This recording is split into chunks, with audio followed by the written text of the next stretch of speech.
Today our topic is human male reproductive system. Human male reproductive system, ये basically zoology by Miller and Harley से लिया गया है. ठीक है, अब हम सबसे पहले देखेंगे कि मेल रिप्रोडक्टिव सिस्टम का काम क्या होता है. दो मेजर फंक्शंस हैं, ठीक है, जो मेल रिप्रोडक्टिव सिस्टम के हैं. एक तो इसने स्पर्म्स प्रोड्यूस करने हैं और दूसरा उन स्पर्म्स को डिलीवर करना है विजाइना तक. यानी एक तो स्पर्म प्रोडक्शन हो गई, दूसरा उनकी डिलीवरी हो गई. अच्छा, अब इसका स्ट्रक्चर की अगर हम बात करें तो पेयर टेस्टिस होते हैं जो स्पर्म प्रोड्यूस करते हैं. मेल सेक्स हार्मोन होता है जिसे टेस्टोस्टेरोन कहते हैं. कोलेक्टिवली जो मेल सेक्स हार्मोन्स होते हैं ना, उन्हें हम एंड्रोजिन्स बुलाते हैं. इसके अलावा एसेसरी ग्लैंड्स और ट्यूब्यूल्स होती हैं. ग्लैंड्स का काम क्या है कि उन्होंने फ्लूइड जो है वो रिलीज़ करना है, जिन्होंने स्पर्म के साथ स्पर्म को लेके तो पीनस तक लेके जाना है. ठीक है, और स्पर्म और फ्लूइड का जो कम्बिनेशन होता है उसे हम सीमन कहते हैं. 3 to 4 ml सीमन जो है ना वो इस एजैकुलेशन के साथ रिलीज़ होता है. ठीक है, और उसमें 300 to 400 मिलियन स्पर्म्स जो हैं वो एग्जिस्ट कर रहे होते हैं. ये तो थे एसेसरी ग्लैंड्स जिन्होंने फ्लूइड प्रोवाइड करना है. एसेसरी डक्ट्स की बात करें तो उनका क्या काम है, यानी नालियाँ. एसेसरी डक्ट्स ने क्या करना है, एसेसरी ग्लैंड से फ्लूइड लेके कहाँ पे जाना है, कपुलेटरी आर्गन तक. और उसके बाद पीनस यानी कि कपुलेटरी आर्गन का क्या काम है, उसने स्पर्म डिपॉजिट करने हैं ड्यूरिंग सेक्सुअल इंटरकोर्स. इसके बाद हमने बात करनी है production and transport of sperms. अभी हमने किसकी बात की, मेल रिप्रोडक्टिव सिस्टम के स्ट्रक्चर की. अब नेक्स्ट हमारा टॉपिक है production and transport of sperms. यानी स्पर्म जो है उन्होंने प्रोड्यूस कहाँ पे होना है और स्पर्म की जो ट्रांसपोर्ट है वो कैसे होती है. सबसे पहले हम बात स्टार्ट करेंगे स्पर्म जो प्रोडक्टिव ऑर्गन्स हैं जिन्होंने स्पर्म प्रोड्यूस करने हैं वो हैं pair testis. Male reproductive organs हैं और इनका काम क्या है, स्पर्म प्रोडक्शन. अच्छा, अब शॉर्टली आफ्टर बर्थ के फ़ौरन बाद क्या होता है कि टेस्टिस जो हैं वो डिसेंड कर जाते हैं स्क्रूटम में, जो कि एक सैक लाइक स्ट्रक्चर है. ठीक है, और टेस्टिस जो हैं वो हैंग करते हैं आउटसाइड द बॉडी और इनका टेम्परेचर कितना होता है 34 डिग्री सेंटीग्रेड, जबकि जो नॉर्मल बॉडी टेम्परेचर होता है वो ऑलमोस्ट 37 to 38 डिग्री सेंटीग्रेड होता है. सो टेस्टिस का टेम्परेचर जो होता है वो कम क्यों होता है, इसके पीछे रीज़न ये है कि जो स्पर्म प्रोडक्शन और सर्वाइवल के लिए लो टेम्परेचर रिक्वायर होता है, इसलिए टेस्टिस का टेम्परेचर जो है वो 34 डिग्री सेंटीग्रेड तक मेनटेन रखा जाता है. अच्छा, अब होता क्या है कि मसल्स जो हैं वो टेस्टिस को एलिवेट कर सकते हैं या लोअर कर सकते हैं.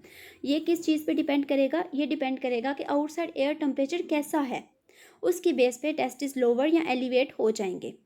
अच्छा, अब हम बात करेंगे टेस्टिस के स्ट्रक्चर की. सबसे पहले क्या होता है कि ये बना होता है सेमिनिफेरस ट्यूब्यूल से. ये हम अभी थ्योरी पढ़ के ना तो इसकी डायग्राम भी देखेंगे. 800 टाइटली क्वाइल्ड सेमिनिफेरस ट्यूब्यूल्स होती हैं इसमें. कितनी, 800, जो थाउजेंड्स ऑफ स्पर्म प्रोड्यूस करती हैं. अच्छा, अब जो वॉल होती है ना सेमिनिफेरस ट्यूब्यूल्स की, उसमें दो तरह के सेल्स होते हैं. कौन कौन से सेल्स, स्पर्मेटोजेनिक सेल्स होते हैं और सिस्टेंटिकुलर सेल्स होते हैं, जिनको हम सर्टोली सेल्स भी कहते हैं. ठीक है, अब स्पर्मेटोजेनिक नाम इंडिकेट कर रहा है, स्पर्मेटो स्पर्म जेनिक प्रोडक्शन, यानी ये क्या करते हैं, स्पर्म प्रोड्यूस करते हैं. सस्टेंटिकुलर सेल्स क्या करते हैं कि ये नरिशमेंट प्रोवाइड करते हैं स्पर्म को और लिक्विड मीडियम देते हैं. ठीक है, दो काम है सस्टेंटिकुलर या सर्टोली सेल्स के, नरिशमेंट एंड लिक्विड मीडियम. अच्छा, अभी हम पहले ना सेमिनिफेरस ट्यूब्यूल्स का स्ट्रक्चर देख लेते हैं. यहाँ पे देखें, ये जो है ना ये सेमिनिफेरस ट्यूब्यूल्स हैं. ठीक है, सेमिनिफेरस ट्यूब्यूल्स, ये इसका स्ट्रक्चर जो है वो दिखाया गया है. अब यहाँ पे देखें, ये स्पर्मेटोजेनिक सेल्स हैं जो आपको ब्लू कलर में नज़र आ रहे हैं. इन स्पर्मेटोजेनिक सेल्स का क्या काम होता है, इनका काम होता है स्पर्म प्रोडक्शन. ठीक है, अब सेमिनिफेरस ट्यूब्यूल्स के दरमियान में क्या होता है, ये सेमिनिफेरस ट्यूब्यूल्स है ना, तो इनके दरमियान में क्या है, इनके दरमियान में क्लस्टर है एंडोक्राइन सेल्स का. उन्हें हम क्या कहते हैं, इंटरस्टिशियल सेल्स या फिर लेडिग सेल्स. अब इंटरस्टिशियल सेल्स क्या करते हैं, ये मेल सेक्स हार्मोन प्रोड्यूस करते हैं जिसे हम क्या कहते हैं, टेस्टोस्टेरोन. अभी तक हमने क्या कहा कि टेस्टिस जो हैं वो किससे बने होते हैं, 800 टाइटली क्वाइल्ड सेमिनिफेरस ट्यूब्यूल से, और सेमिनिफेरस ट्यूब्यूल्स दो सेल से बनी होती हैं, स्पर्मेटोजेनिक सेल से और सस्टेंटिकुलर सेल से। स्पर्मेटोजेनिक सेल स्पर्म प्रोड्यूस करते हैं, सस्टेंटिकुलर सेल नरिशमेंट और लिक्विड मीडियम प्रोवाइड करते हैं स्पर्म्स को। अच्छा, उसके बाद सेमिनिफेरस ट्यूब्यूल्स के दरमियान क्या होता है, एंडोक्राइन टिश्यू होता है, जिसे हम क्या कहते हैं, इंटरस्टिशियल सेल्स या फिर लेडिक सेल्स, जो कि टेस्टोस्टेरोन बनाते हैं। अच्छा, अब क्या होता है, सेमिनिफेरस ट्यूब्यूल्स मर्ज होकर क्या बनाती हैं, रीटी टेस्टिस। रीटी टेस्टिस जो हैं वो मर्ज होकर एक और ट्यूब बना देती हैं, जिसे हम क्या कहते हैं, एपिडिडाइमस। अब एपिडिडाइमस में क्या होता है, स्पर्म स्टोर होते हैं। जब तक वो मिच्योर नहीं हो जाते और जब तक उनकी एजैकुलेशन नहीं हो जाती, स्पर्म्स कहाँ पे स्टोर होंगे, एपिडिडाइमस में।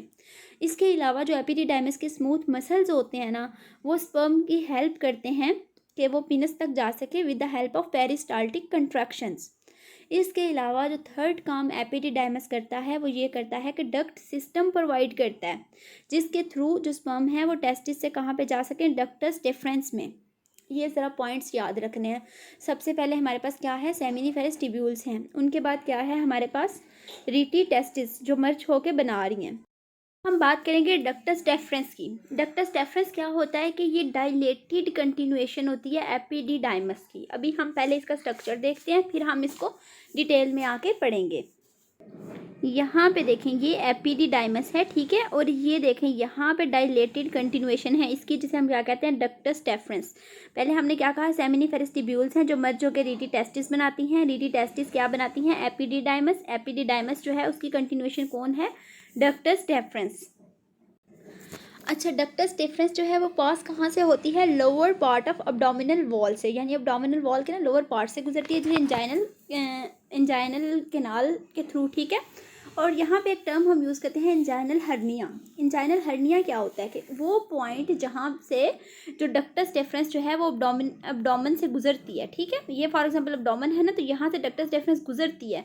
तो अगर अब्डोमेन की वॉल यहाँ से वीक हो तो क्या होता है कि इंजाइनल हर्निया हो जाता है। ये बेसिकली एक डिजीज़ है। अच्छा, उसके बाद डक्टस डिफरेंस जो है वो यूरिनरी ब्लैडर के अराउंड जो है वो पास करती है और एनलार्ज होकर क्या बनाती है, एम्पोला।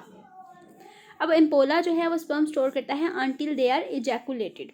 एम्पोला के अगर हम डिस्टल साइड पे जाएं तो जो एपिडिडाइमस होती है वो क्या बनाती है, ejaculatory duct, sorry ductus difference जो होती है वो क्या बना देती है, एजैकुलेटेड डक्ट बना देती है। और उसके बाद नेक्स्ट कौन सा पार्ट है, यूरिथ्रा है। यूरिथ्रा फाइनल होता है रिप्रोडक्टिव सिस्टम का। ज़रा इनको रिपीट करें, एपिडिडाइमस, सबसे पहले हमारे पास टेस्टिस में क्या है, सेमिनिफेरस ट्यूब्यूल्स मर्ज होकर रीटी टेस्टिस बनाती हैं। वो क्या बनाती हैं, एपिडिडाइमस। एपिडिडाइमस की डायलेटेड कंटिन्यूएशन क्या है, डक्टस डिफरेंस। डक्टस डिफरेंस जो है वो डिस्टल टू एम्पोला क्या बनाती है, एजैकुलेटेड डक्ट। और नेक्स्ट कौन सा पार्ट है, यूरिथ्रा। अब हम बात करेंगे कौन से ग्लैंड जो हैं वो मेल रिप्रोडक्टिव सिस्टम में इन्वॉल्व हैं। तो ग्लैंड्स का काम क्या होता है कि वो फ्लूइड सेक्रीट करते हैं, और फ्लूइड क्या करता है, वो स्पर्म को लेके जाता है कहाँ तक, पीनस तक, और fluid plus sperm are collectively called as semen. अच्छा, अब 3 टाइप्स के ग्लैंड्स हैं, seminal vesicle, prostate gland, bulbourethral gland. पहले हम बात करेंगे सेमिनल वेसिकल की। सेमिनल वेसिकल्स क्या क्या सेक्रीट करते हैं, water, fructose, prostaglandin, vitamin C. 4 चीज़ें, FPWC, fructose, prostaglandin, water and vitamin सी।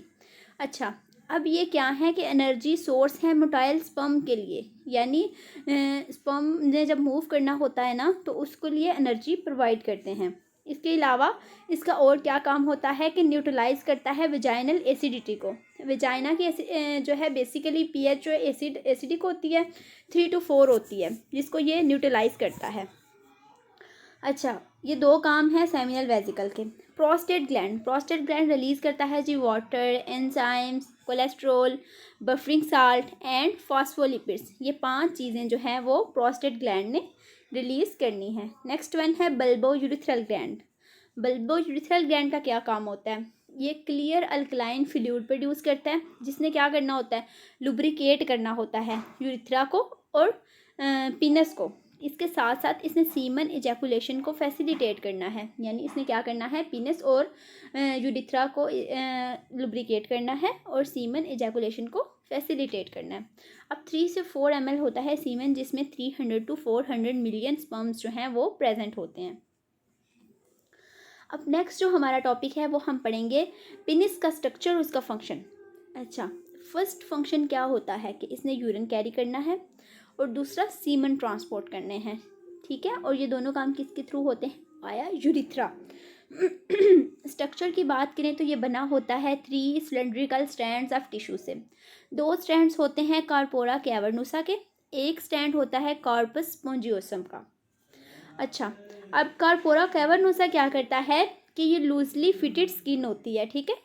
और बेसिकली क्या होता है कि सर्कमसिशन में क्या है तो रिमूव भी कर दी जाती है। अच्छा, फोर्थ स्किन जो होती है। इसके अलावा कार्पस स्पोंजियोसम क्या होता है? ये कैवर्नोसा के बिहाइंड होता है। अभी हम इनका स्ट्रक्चर देखते हैं, ठीक है। और ये एक्सटेंडेड टिप बनाता है पीनस की, जिसे हम ग्लैंस पीनस कहते हैं। अब ज़रा इसका स्ट्रक्चर देख लेते हैं। यहाँ पे देखें, ये हमारे पास दिखाया गया है पीनस का स्ट्रक्चर। अच्छा, अब 2 स्ट्रैंड्स किसके हैं? कार्पोरा कैवर्नोसा के, जो फोल्ड होके क्या बनाते हैं? 4 स्किन बनाते हैं, ठीक है। और इसके बियॉन्ड कौन सा स्ट्रैंड है? कॉर्पस स्पोंजियोसम का, ठीक हो गया। ये आपको कॉर्पस स्पोंजियोसम का स्ट्रैंड जो है वो नज़र आ रहा है। और ये क्या बनाता है? ग्लैंस पिनस बनाता है, यानी कि टिप जो होती है ना वो बनाता है। अच्छा, अब हमने बात करनी है स्ट्रक्चर ऑफ स्पर्म पे।